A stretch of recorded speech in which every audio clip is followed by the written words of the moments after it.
नमस्कार, रोशन भाव सिटी हलचल में आप सभी का स्वागत है। लखीमपुर खीरी के जो केस हुआ है, जो घटना घटी है, दुखद घटना, उसको लेकर प्रदर्शनों का दौर जारी है। इसी को लेकर आम आदमी पार्टी पंजाब के कार्यकर्ताओं ने एमएलए हॉस्टल का घेराव किया। यहां से कार्यकर्ताओं ने राजभवन की ओर कूच किया, लेकिन पुलिस ने इन्हें रोकने का पूरा प्रयास किया। बैरिकेडिंग लगाई हुई थी, लेकिन कार्यकर्ताओं ने बैरिकेडिंग तोड़कर आगे बढ़ने का प्रयास किया तो पुलिस को हल्के बल का प्रयोग करना पड़ा, वाटर कैनन चलाना पड़ा और इस वाटर कैनन में कुछ कार्यकर्ता घायल भी हुए। यूपी के लखीमपुर हिंसा के बाद राजनीतिक दलों के प्रदर्शनों ने जोर पकड़ा है। घटना के बाद लगी सियासी आग अब चंडीगढ़ पहुंच चुकी है। यहां चंडीगढ़ आम आदमी पार्टी के नेताओं समेत कार्यकर्ताओं ने सेक्टर 4 एमएलए हॉस्टल के पास नारेबाजी करते हुए जमकर प्रदर्शन किया। बड़ी संख्या में आम आदमी पार्टी चंडीगढ़ के कार्यकर्ता विरोध जताने बुधवार दोपहर एमएलए हॉस्टल के पास पहुंचे, जिन्हें रोकने के लिए पुलिस ने भारी बंदोबस्त कर रखा था। आप कार्यकर्ताओं ने एमएलए हॉस्टल का घेराव किया। प्रदर्शन के दौरान लखीमपुर खीरी के किसानों के साथ हुई घटना का विरोध जताया गया और जमकर नारेबाजी की गई। कार्यकर्ताओं ने पुलिस की बैरिकेडिंग हटाने की कोशिश की तो हल्का बल का प्रयोग करना पड़ा। प्रदर्शनकारियों को खदेड़ने के लिए पुलिस ने वाटर कैनन का इस्तेमाल किया। तेज बौछारों से कई कार्यकर्ता घायल भी हुए। हालांकि अभी इसकी कोई आधिकारिक पुष्टि नहीं हुई है। इस प्रदर्शन में आम आदमी पार्टी के वरिष्ठ नेताओं समेत सैकड़ों कार्यकर्ता शामिल हो रहे थे। और लखीमपुर खीरी में जो घटना हुई है उसकी चंडीगढ़ प्रदेशाध्यक्ष कांग्रेस के सुभाष चावला ने निंदा की है। उन्होंने कहा है कि जो भी लखीमपुर में हुआ है वह दुखदायी है और दोषियों को यूपी सरकार बचाने का प्रयास कर रही है, जबकि दोषियों को शीघ्र सजा दी जानी चाहिए। चंडीगढ़ कांग्रेस के अध्यक्ष सुभाष चावला ने भी लखीमपुर खीरी की घटना की निंदा की है। उन्होंने कहा कि जिस तरह से किसानों को कुचला गया, ऐसा लगता है लोकतंत्र खत्म हो गया है। एक मंत्री के बेटे द्वारा इस तरह की घिनौनी हत्या की वारदात को अंजाम देने के बाद यूपी की सरकार उसे गिरफ्तार तक नहीं कर पा रही है। ऐसे मुख्यमंत्री को तुरंत त्यागपत्र दे देना चाहिए। प्रधानमंत्री नरेंद्र मोदी हिटलर शाही की सरकार चला रहे हैं। मोदी सरकार और हिटलर सरकार में कोई फर्क नहीं। जैसे हिटलर निहत्थे लोगों पे गोलियां चला के उनको मार देते थे, आज भारतवर्ष में निहत्थे किसानों के ऊपर गाड़ियां चढ़ाकर उनका कत्लेआम किया गया है। जब सरकार के ही लोग हों, गृह राज्य मंत्री का ही बेटा हो, तो हम किससे उम्मीद करेंगे? देश का गृह राज्य मंत्री और उसका बेटा गाड़ियों पर चढ़ा के कत्ल कर रहा है, तो ये सब खानापूरी हो रही है। और उसके उलट क्या हो रहा है? जो नेता देश के सारी पॉलिटिकल पार्टियों के, आप देखे होंगे प्रियंका गांधी जी गए, उन्होंने क्या गुनाह किया था? जाके यही कहा था कि मैं किसानों से जिनके लोग इसमें कत्ल कर दिए, मैं मिलना चाहती हूँ। आज 3 दिन से उनको अंदर बंद करके रखा हुआ है बिना किसी कारण के। तो ये सरकार और हिटलर शाही सरकार में अब कोई फर्क नहीं रह गया। इसलिए एक ही तरीका है लोकतंत्र में, जनता को अब सड़कों पे उतरना पड़ेगा इनके खिलाफ। किसान तो उतरे हुए हैं, वो हमारे लिए लड़ रहे हैं, हमारा भी फर्ज बनता है और हम कर रहे हैं। चंडीगढ़ में कल हमने मोदी योगी का पुतला फूका, उनको अपना रोष प्रदर्शन दिखाया। परसों हमारे कैंडल मार्च निकले, कल 16 सेक्टर में यूथ कांग्रेस ने किया, रात राजभवन में यूथ कांग्रेस ने किया। हम तो जितना जोर लगेगा इस सरकार के खिलाफ लगाएंगे, लेकिन अब जनता से अपील करते हैं कि किसान अपनी लड़ाई नहीं लड़ रहे, वो हमारी लड़ाई भी लड़ रहे हैं। हमारे लिए रोटी के इंतजाम करने की लड़ाई लड़ रहे हैं, हमें मिलकर उनके साथ उनका साथ देना चाहिए। और इसी सिलसिले को आगे बढ़ाते हुए पंजाब यूनिवर्सिटी में छात्रों और टीचरों ने कैंडल मार्च निकाला है। कैंडल मार्च निकालकर जो भी लखीमपुर खीरी में किसान शहीद हुए हैं उनको श्रद्धांजलि दी गई है और सरकार से अपील की गई है कि दोषियों को शीघ्र सजा मिले। उत्तर प्रदेश के गांव लखीमपुर लखी की घटना के बाद पूरे पंजाब में भी विरोध का प्रदर्शन देखने को मिल रहा है। इसको लेकर जब पंजाब यूनिवर्सिटी के छात्रों और टीचर्स ने कैंडल मार्च निकाला, जिन्होंने इस घटना की निंदा की। इस घटना ने सबको झकझोर कर रख दिया। टीचर्स का यह भी कहना था कि यह लोकतंत्र की हत्या है, इस पर सबको जगाने की जरूरत है। भारत में लोकतांत्रिक प्रक्रिया है, उसे बरकरार रखना चाहिए और ऐसी ताकतों को पनपने नहीं देना चाहिए। और वह इस घटना की भरसकर निंदा करते हैं। सरकार को इस पर जगाने की जरूरत है। इस कैंडल मार्च में काफ़ी संख्या में छात्रों ने हिस्सा लिया। दूसरी ओर शिवसेना चंडीगढ़ ने भी मोर्चा खोला और सेक्टर 17 में कैंडल मार्च निकाला। यहाँ पर ह्यूमन चेन बनाई गई और लखीमपुर खीरी की घटना को दुखदायी बताया गया और बताया गया कि यह लोकतंत्र की हत्या है। वहीं शिवसेना चंडीगढ़ ने लखीमपुर खीरी में हुए हादसे की निंदा की है और लखीमपुर खीरी में भयानक दुर्घटना में शहीद किसानों के सम्मान में सेक्टर 17 प्लाजा में शिवसेना चंडीगढ़ ने कैंडल मार्च निकाला। इनका कहना था कि भारत सरकार आए दिन कुछ पूंजीपतियों के लिए देश के किसानों का अनादर कर रही है। शिवसेना मांग करती है कि देश का किसान कानून को नहीं चाहता तो लागू नहीं होने चाहिए। मोदी सरकार उनको क्यों लागू करना चाहती है। लखीमपुर खीरी में इस भयानक और दर्दनाक हादसे की उन्होंने कड़ी निंदा की और केंद्र सरकार से मांग की कि जिन लोगों ने इस दुष्ट कृत्य को करने वालों को उचित कार्रवाई या फिर मृत्युदंड मिले। पंजाब के उप मुख्यमंत्री ओपी सोनी ने स्वास्थ्य विभाग के अधिकारियों और विभाग के साथ बैठक की है, दिशा निर्देश जारी किए हैं और 100 दिन का रोड मैप तैयार किया है। पंजाब के उप मुख्यमंत्री ओपी सोनी ने कहा है कि स्वास्थ्य विभाग की बैठक बुलाई गई है। 100 दिन का रोड मैप स्वास्थ्य अधिकारियों के साथ बनाया गया है। उप मुख्यमंत्री ने अधिकारियों को चल रहे प्रोजेक्ट्स को समय से पूरा करने के निर्देश भी दिए हैं।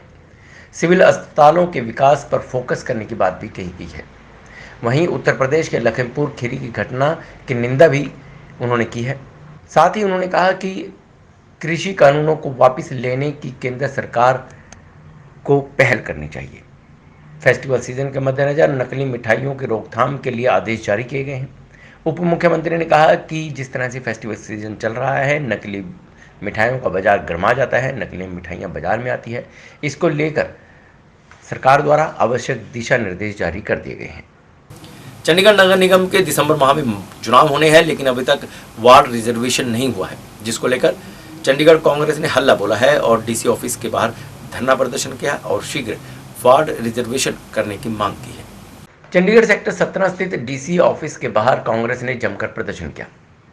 चंडीगढ़ कांग्रेस यह प्रदर्शन इसलिए कर रही थी क्योंकि दिसंबर में नगर निगम चुनाव है, जिसमें अब 2 महीने ही रह गए हैं, लेकिन बावजूद इसके अभी तक वार्ड रिजर्वेशन नहीं निकाला गया। कौन से वार्ड में रिजर्व करने हैं या कौन से वार्ड रिजर्व होने हैं, कौन से नहीं, इसमें सैकड़ों की संख्या में कार्यकर्ता डीसी ऑफिस कार्यालय के बाहर प्रदर्शन करने पहुंचे। इसको लेकर कांग्रेस अध्यक्ष सुभाष चावला की अगुवाई में डीसी ऑफिस के बाहर प्रदर्शन किया गया। दरअसल नगर निगम चुनावों में अब थोड़ा ही समय रह गया है। इसको लेकर सभी पार्टियां राजनीतिक मूड में हैं और हर कोई अपनी तैयारियां बेहतरीन तरीके से करना चाहती है। इसी को लेकर कांग्रेस में आक्रोश है कि चंडीगढ़ प्रशासन और स्टेट इलेक्शन कमीशन के द्वारा जो वार्ड रिजर्व रखे गए हैं, उनका जल्द से जल्द नोटिफिकेशन निकाला जाए। चंडीगढ़ कांग्रेस के अध्यक्ष सुभाष चावला ने कहा कि इससे पहले ऐसा कभी नहीं हुआ। चंडीगढ़ प्रशासन और स्टेट इलेक्शन कमीशन भाजपा की कठपुतली बनकर काम कर रहा है। देखिए, आज का जो हमारा प्रदर्शन है वो चंडीगढ़ प्रशासन, स्टेट इलेक्शन कमीशन और भारतीय जनता पार्टी की जो एक मिलीजुली साजिश है कि 2 महीने रह गए हैं नगर निगम के चुनाव को। अभी तक ना तो इन्होंने वार्डों की डिक्लेरेशन की है कि कौन से वार्ड जो हैं वो अनुसूचित जातियों के लिए रिजर्व होंगे और कौन से महिलाओं के लिए होंगे। ये साजिश रची जा रही है ताकि किसी और पॉलिटिकल पार्टियों को प्रॉपर समय ना मिले लोगों तक इनकी कमियों को पहुंचाने का। ये जानबूझ के लेट कर रहे हैं, जानबूझ के नोटिफिकेशन के साथ ड्रा निकालना चाहते हैं कि ताकि इनके जाके गलत कामों को कोई कोर्ट में चैलेंज ना कर सके। आज चंडीगढ़ प्रशासन पिट्ठू बन चुका है भारतीय जनता पार्टी का। हर वो फैसला लागू किया जा रहा है जो भारतीय जनता पार्टी के दफ्तर से जाके राजभवन में जाके उसकी जाके कहा जाता है, और वही फैसले जो चंडीगढ़ प्रशासन लागू कर रहा है। आज का जो हमारा प्रदर्शन है ये तीनों के खिलाफ है। सबसे ज़्यादा हमारी नाराज़गी है इलेक्शन कमीशन जो चंडीगढ़ के लिए बना है कि आप क्यों पिट्ठू बने हुए हो। लोकतंत्र के अंदर फेयर एंड फेयर इलेक्शन, एक निष्पक्ष इलेक्शन होना ये जनता का अधिकार है, हर पॉलिटिकल पार्टियों का अधिकार है। ये धक्काशाही हम नहीं चलने देंगे, इसलिए हमने आज ये रोष प्रदर्शन किया है। चंडीगढ़ के सेक्टर 16 के अस्पताल से 81 आउटसोर्सिंग कर्मचारियों को निकाल दिया गया है, जिन्होंने प्रदर्शन किया। अस्पताल के बाहर ह्यूमन चेन बनाई, शांतिपूर्वक धरना प्रदर्शन किया और मांग की कि जब उन्हें निकालना ही था तो कोरोना काल में उन्हें नौकरी पर रखा ही क्यों गया था। कोरोना की दूसरी लहर खत्म होते ही स्वास्थ्य विभाग ने 81 आउटसोर्स कर्मचारियों को बाहर का रास्ता दिखा दिया है।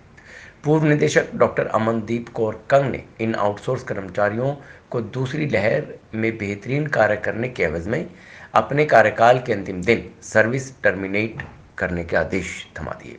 नौकरी से निकाले गए 81 कर्मचारी आउटसोर्स पर थे। इनमें कई nursing officer, ward boy, technical operator, security और सफाई कर्मचारी शामिल थे। इनमें से अधिकतर आउटसोर्स कर्मचारी ही थे। जिन्होंने कोरोना की दूसरी लहर में कोविड वार्ड में दिन रात ड्यूटी भी की थी।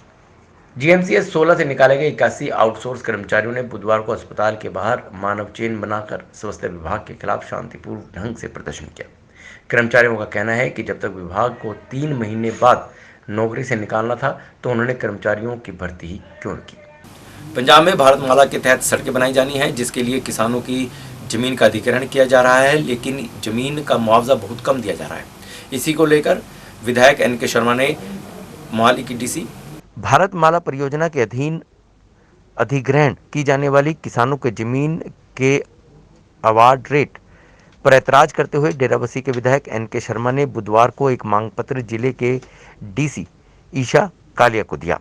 शर्मा ने कहा कि अधिग्रहण करने वाली जमीन का रिवार्ड एक तहसील एक रेट के आधार पर दिए जाने की मांग भी इस माध्यम से की गई है।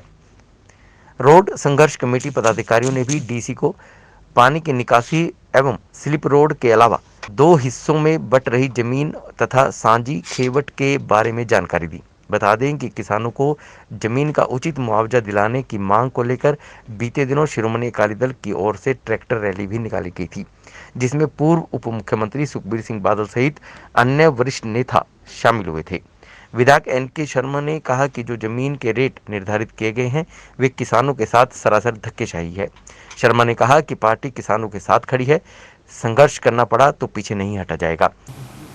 पंजाब भर में भारतमाला के तहत सड़कें बनाई जानी है, जिसको लेकर के किसानों की भूमि का अधिग्रहण किया जा रहा है, लेकिन अधिग्रहण की जा रही भूमि का मुआवजा बहुत कम दिया जा रहा है। इसी को लेकर विधायक एनके शर्मा ने मोहाली की डीसी से मुलाकात की और उन्हें ज्ञापन सौंपा। तो ये थी शहर में घटित ऐसी खबरें जो हमने आपको बताने का प्रयास किया है। यदि आप भी अपने शहर की खबरों को जानना चाहते हैं तो आपको सब्सक्राइब करना है रोशन भव और बेल आइकन दबानी है, ताकि जो भी वीडियोस हम अपलोड करें उसकी नोटिफिकेशन आप तक पहुंच सके। तो देखते रहिए रोशन भव सिटी हलचल, और मुझे यानी अमित रोशन को दीजिए इजाज़त। नमस्कार।